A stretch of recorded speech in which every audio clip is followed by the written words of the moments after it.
Welcome to our YouTube channel. Please subscribe, like, and share. Thank you. Hello everyone.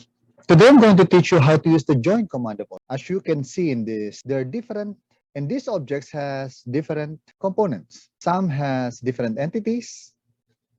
As you can see, this one, several entities. This circle is considered one entity. This rectangle is considered one entity. This one is composed of two entities. This object is composed of several entities. See, 1, 2, 3, 4, 5, and so on and so forth. So the main reason why we are joining objects is to produce a 3D object. This rectangle is consists of one entity, same with this circle.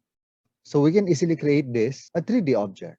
Unlike these three objects, it is composed of several entities. So in order for us to join this together, we're going to type J, shortcut for join. Type J, and then you select the object. Let's say we're going to select this. When you press enter, that means this particular object becomes one entity.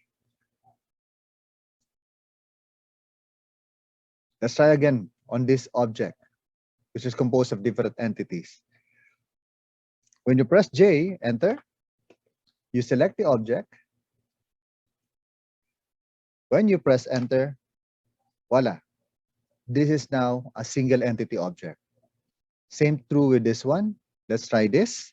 To join together all the entities, type J, shortcut for join, and then you highlight this object, select all the objects, and then press enter.